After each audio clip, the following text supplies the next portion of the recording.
Throwaway account for obvious reasons. This is going to be long, but I need to get it all out. I never thought I'd be the one writing one of these posts.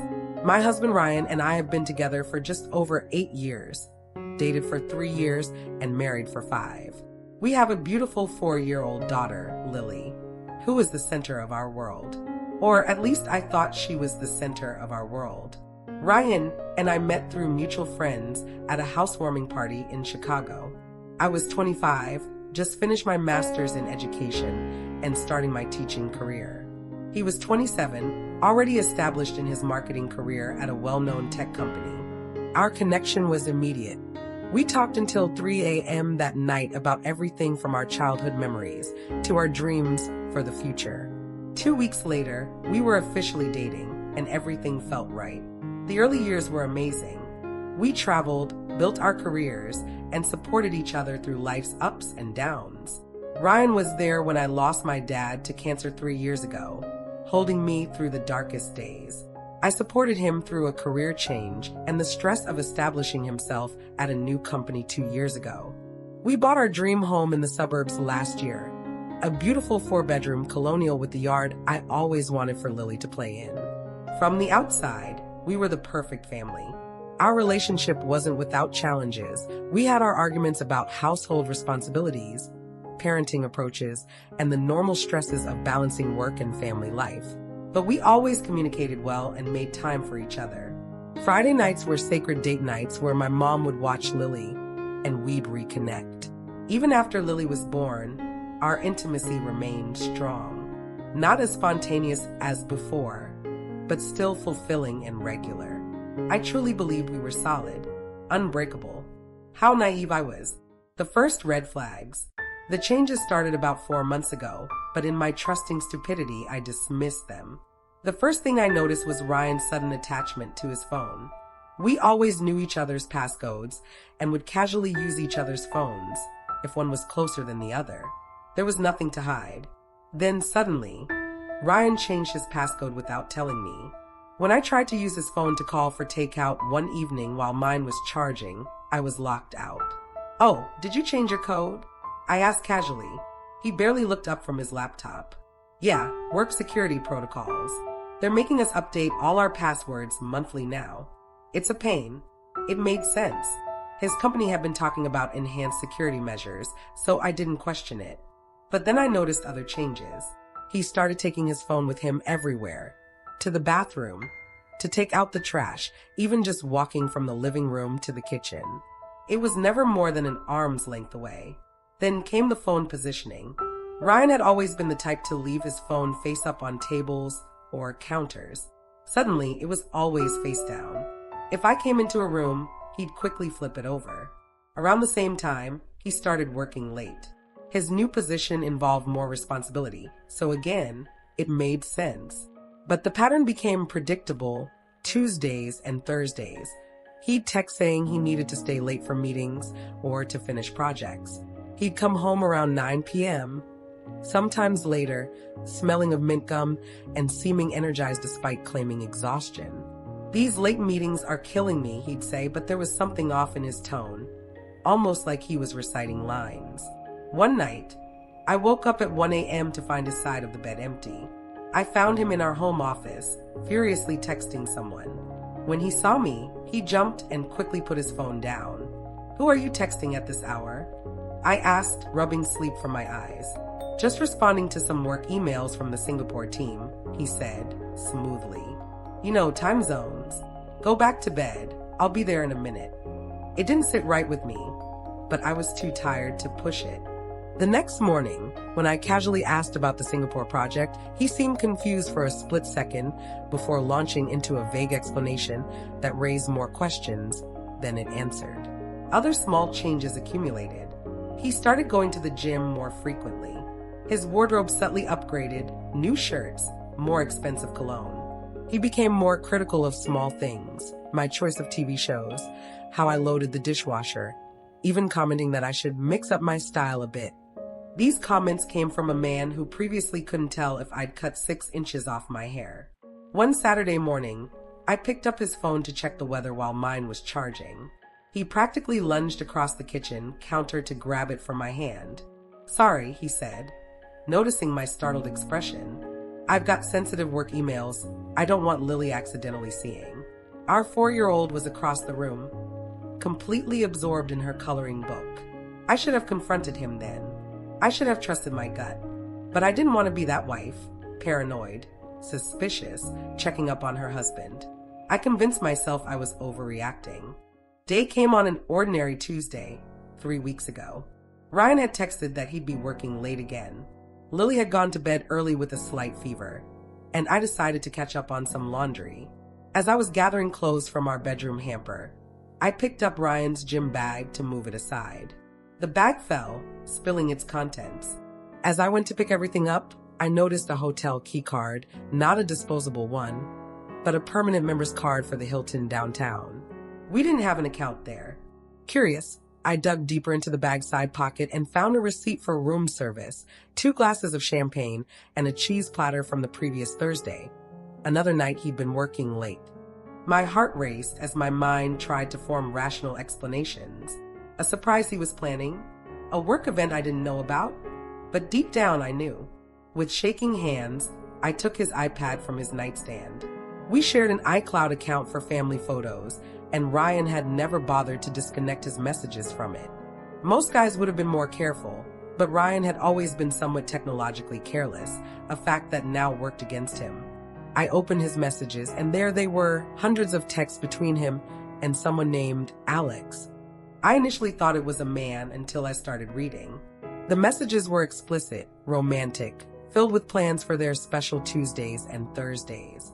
There were photos I wish I could unsee, declarations of feelings, inside jokes about deceiving me. The most recent message from earlier that day: "Alex, can't wait to feel you tonight. Same room? Ryan already booked. Meeting running late as usual. See you at 7. Alex, your wife suspects anything yet? Ryan, not a clue. She trusts me completely." Those last words felt like physical blows. I read further back and discovered Alex was Alexandra, a 29-year-old new marketing director who had joined his team 6 months ago. The affair had been going on for at least 3 months based on the messages. They'd sleep together in hotel rooms on their late work nights, sometimes spent lunches together, and had even gone for a weekend work conference in New York that I now realize was completely fabricated. I took screenshots of everything, sending them to my email. Then I sat on our bed, physically shaking, unsure what to do next. The rage, hurt, and disbelief cycled through me in waves. I thought I might vomit. Our entire life together flashed before my eyes. Was any of it real? How could the man who held my hand through my father's funeral do this to me? Part of me wanted to confront him immediately, but another part needed time to process. I checked the time, 6:45 p.m. They would be meeting soon. I made a decision. I called my mom, asking if she could come stay with Lily, saying I had an emergency, but couldn't explain yet. Then I got in my car and drove downtown to the Hilton. I parked and walked into the lobby at 7:30 p.m., heart pounding so hard I thought it might explode. I didn't know what room they were in, but I had a plan. I approached the front desk, explained that my husband had forgotten his medication and needed it urgently, mentioned he was a member and gave his name. The young man at the desk hesitated until I showed him my ID with our matching last name and a photo of us on my phone. He told me the room number and even offered to call up, which I quickly declined. The elevator ride to the 12th floor felt surreal. What was I doing? Was I really about to catch my husband in the act? Part of me still hoped for some incredible misunderstanding. I knocked on room 1243. No answer. I knocked again, harder. I heard rustling, then Ryan's voice. "Just a minute." When the door opened, Ryan stood there in his boxers, hair disheveled. The blood drained from his face when he saw me. Behind him, I caught a glimpse of a woman scrambling to cover herself with the sheet. "Sarah," he stammered, using my name like a question. I couldn't speak. I just stared at him, then at the woman now sitting up in bed. She was beautiful, younger than me, with perfect hair even in this situation. I recognized her from his company Christmas party photos. "Get dressed," I finally said, my voice surprisingly calm. I'll wait in the lobby.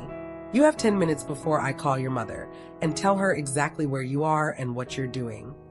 I turned and walked to the elevator, legs somehow carrying me despite feeling like they might give out. In the lobby, I sat in a corner chair, numb and trembling. Exactly 8 minutes later, Ryan appeared, fully dressed but looking like a ghost. The woman, Alex, wasn't with him. Let's talk at home, he said quietly. No, I replied. We talk now, in public, so I don't do something I'll regret. We sat in the hotel bar, as far from other patrons as possible.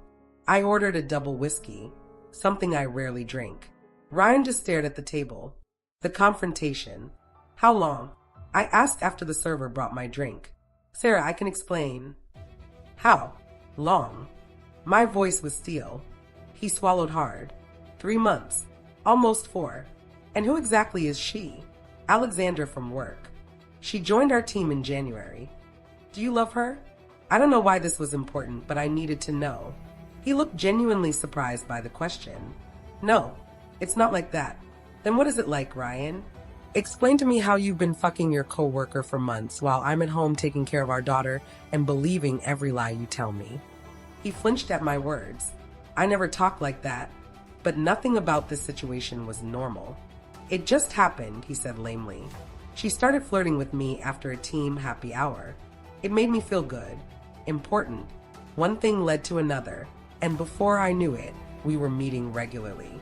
It was exciting, different. Different from what? Our boring life? Our boring daughter? Your boring wife. The pain was turning to rage. That's not what I meant, he said, looking panicked. You and Lily are my world. I got caught up in something that made me feel young and carefree again. Was I not enough? Was our sex life lacking? I was searching for a reason, any reason that might make sense of this betrayal. No, it wasn't about that, he insisted. Our sex life is great. You're an amazing wife and mother. I don't know why I did it. It was selfish and stupid. Do you realize what you've done? You've destroyed everything we built. For what? Hotel sex on Tuesday nights. The tears finally came, streaming down my face as the reality hit me fully. Our marriage might be over. Our family broken. All because he got caught up in something. Ryan reached for my hand, but I pulled away. Don't touch me. I can barely look at you right now. We sat in silence for a moment before I asked the question that had been burning in my mind since I read those messages. The text about me trusting you completely, was that funny to you? Were you both laughing at how stupid and naive I was? He looked genuinely ashamed. No, Sarah, I don't know why I said that. I think I was trying to convince myself you wouldn't find out, so I wouldn't have to face what I was doing. Who else knows? Does everyone at your office laugh behind my back? No one knows, he said quickly. We've been very careful. Not even her roommate knows. I finished my drink and stood up. I'm going home to our daughter. You can sleep somewhere else tonight. And tomorrow. And maybe forever. Sarah, please, he begged, tears forming in his eyes. We can work through this. I'll do anything. It meant nothing. That's the problem, Ryan, I said, my voice breaking. If it meant nothing, why risk everything? The aftermath. I drove home in a daze, grateful my mom was there with Lily. I told her the bare minimum, that Ryan had betrayed my trust in a significant way and I needed space from him. She didn't push for details, but offered to take Lily to her house for a few days to give me time to process. After they left the next morning, I fell apart completely. I called in sick to work and spent the day alternating between crying, screaming into pillows, and staring blankly at walls. Ryan texted and called constantly, but I ignored him. He needed to feel the weight of what he'd done. On the third day, I finally agreed to meet him at a coffee shop to talk. He came with a folder containing information about marriage counselors and articles about rebuilding trust after infidelity. He'd clearly spent his 2 nights away doing research. I ended it completely, he said immediately. I told her it was a terrible mistake and that I love my family. I've also requested a transfer to a different department, so I won't have to work with her. I nodded, not ready to show any emotion. And how did she take it? Not well, he admitted. She thought, She thought we had something real. She called me some choice names and said I'd let her on. Had you? Let her on. I needed to understand the full extent. He looked down. I think I did, unintentionally. I never promised to leave you or anything like that. But I did tell her I had feelings for her. I was living in a fantasy world where my actions didn't have consequences. We talked for hours. He answered every question painfully honestly, details about their meetings, what they talked about, whether he had compared us. He showed me his resignation letter from the current project, ensuring he wouldn't work with her again. He'd already scheduled an individual therapy appointment and found a marriage counselor who specialized in infidelity if I was willing to try. I left that meeting feeling emptier than before. His answers were what I needed to hear, but they didn't erase the pain or rebuild the trust that had been shattered. The next few weeks were a blur. Ryan moved into our guest room at my insistence. We told Lily Daddy had been working too hard and needed to sleep alone to avoid waking Mommy. She accepted this with the beautiful innocence of a 4-year-old. If only adult problems were so simple. I swung between wanting to save our marriage and wanting to burn everything to the ground. One day I'd look at old photos and remember the good times. The next, I'd find myself Googling divorce lawyers.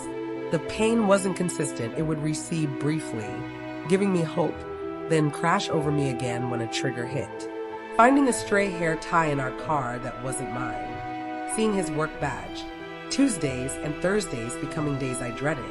We started marriage counseling 2 weeks after D-Day. Our therapist, Dr. Levine, was direct but compassionate. In our first session, she explained that recovering from infidelity typically takes 1 to 2 years of consistent work, and even then, some couples don't make it. The blunt timeline was oddly comforting. At least I knew my pain wouldn't last forever, one way or another.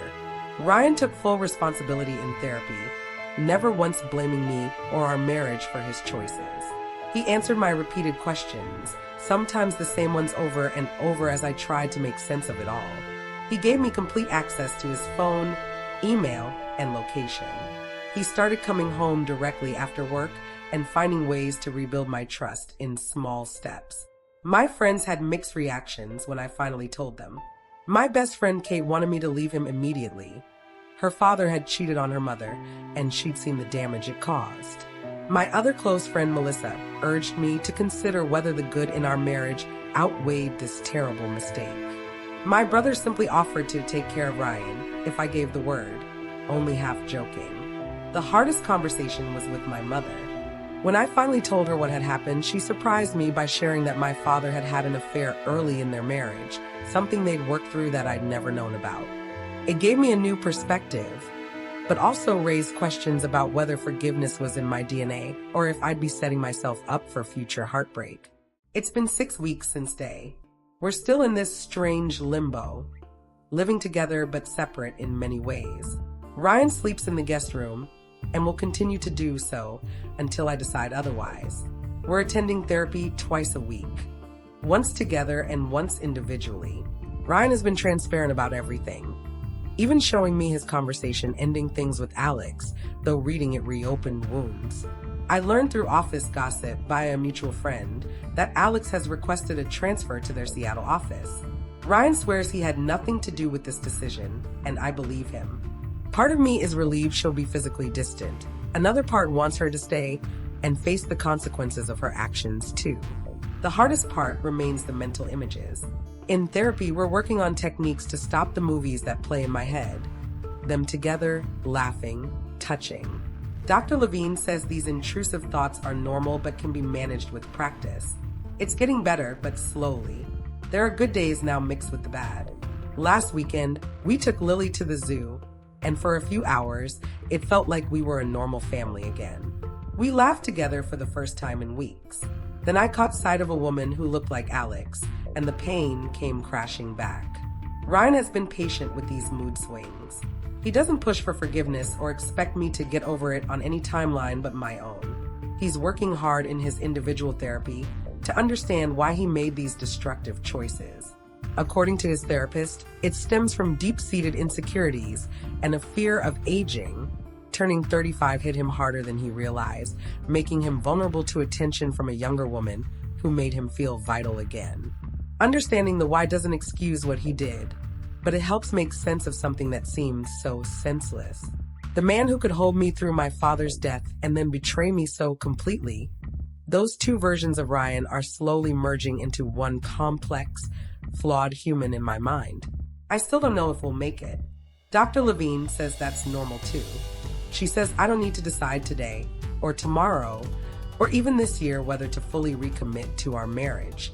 The work we're doing benefits us both regardless of the outcome. If there's a silver lining to this nightmare, it's that we're both becoming more self-aware. I've realized I had been emotionally distant in ways I hadn't recognized, pouring myself into motherhood and teaching while neglecting parts of our partnership. This doesn't excuse Ryan's choices. Nothing could, but awareness helps us build something stronger if we decide to continue. Ryan has changed in visible ways. He's more present with Lily, more attentive to my needs, more open about his feelings and struggles. The question remains whether these changes are permanent or simply the desperate actions of a man afraid of losing his family. For anyone reading this who suspects their partner might be cheating, I offer these hard-earned insights. 1. Trust your instincts.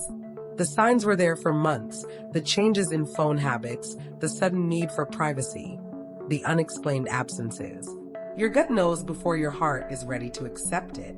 2. Phone behavior is a major tell. When someone who has always been open with their device suddenly becomes protective, take note. It was the first and clearest sign something had changed. 3. Confronting the situation sooner rather than later may save you additional pain. By the time I discovered the affair, they'd created months of memories and emotional connections that now haunt me. 4. Recovery is not linear. Some days I feel hopeful. Others I want to set his clothes on fire. Both reactions are valid in this process. 5. Professional help matters. Individual therapy helps me process my trauma, while marriage counseling provides a structured environment to rebuild what was broken.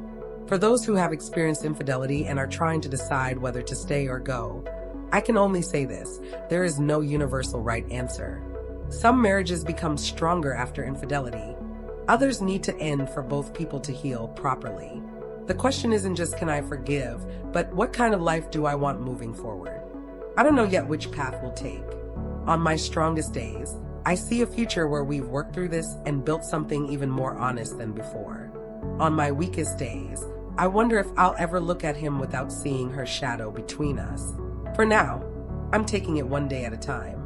I'm focusing on being a good mother to Lily, rediscovering my own strength, and slowly evaluating whether what we had and what we might build is worth the painful work of reconstruction.